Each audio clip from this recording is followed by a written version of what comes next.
you guys, I haven't been on camera to talk to you in a little while, but I'm here to show you how to do your own crochet box braids. But as far as everybody knows, you have individual box braids. You did them all yourself or paid $250 to get them done. But no, this is like the crochet box braid method, kind of like my own little cheat method for this look right here. I was inspired by Justine Skye, my number one hair muse. I actually saw her in Made in America this past weekend, which is why my voice, I feel like I have a golf ball in my throat right now. But yeah, she inspired this look. So I bought some box braid hair in the store, and I bought some loose hair, and just a little warning or caution for you guys.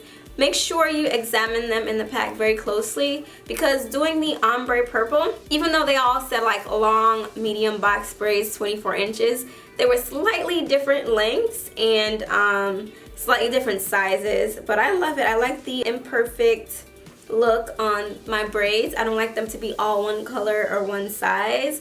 So I hope you guys enjoy. Of course you can do it with black hair or dark brown, whatever you want, whatever color. But I like doing purple because you guys can see what I'm doing much better. And purple is one of my favorite hair colors. So I hope you guys enjoy this video. Thumbs up, and subscribe if you haven't already. And peace out. Alright guys, so this is my braid pattern. I left the hair out that I wanted to do individual braids on. I braided the sides going downward, and then the back of my hair I braided it going backwards. And then I just interlocked the braids onto each other, and then I sewed the hair down. For the hair I'm using, I just got a bunch of purple hair from the beauty supply store. I got this one and another one that was the same brand. So one's ombre and one's purple. And I just used one pack of this one, which is kind of thicker. And then of course I used regular purple braiding hair. So here's a closer look at the braid pattern. I just start from the back. And as you can see, I installed the larger braids in the back.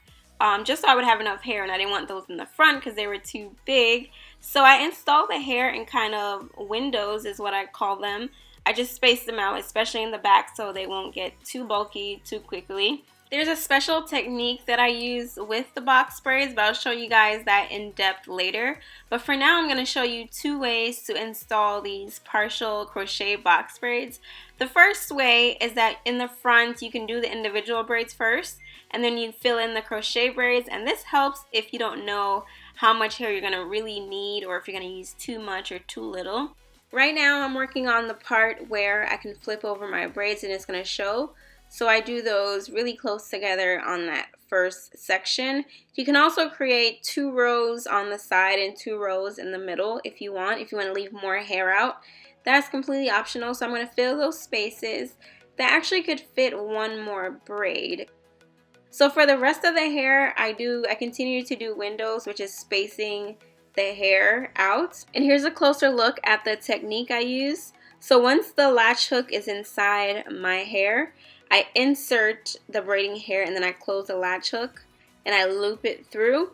Now to secure the braid onto my head, I have to take the tail end, grab it with the latch hook, and then loop it through the beginning. So from tail to head, I loop it through and then secure it. And you can see where the individual braids will meet the crochet hair.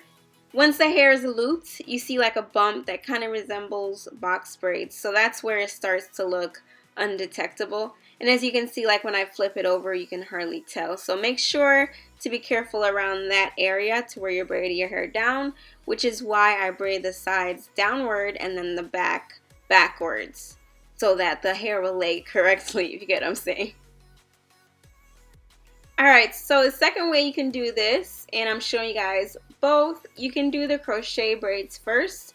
If you're sure how much hair you need or how much hair you have and it can work, sure, go ahead. So what I do is I apply jam or moisturizer, and then I create 3 strands with the braiding hair, and then I just basically braid the 3 strands of the braiding hair into my hair as if I was just braiding it.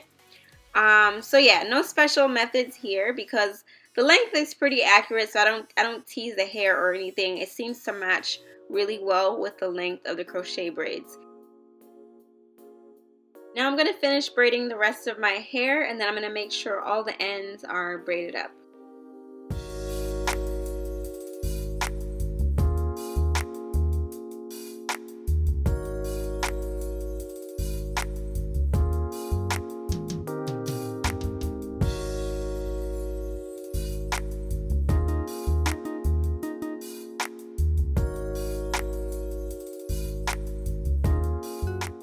So I went ahead and dipped the ends of my hair into hot water. It looked pretty much the same. I just dipped probably the last 2 or so inches just to seal the frayed ends of the braid. So that's optional if you want to dip your hair in hot water.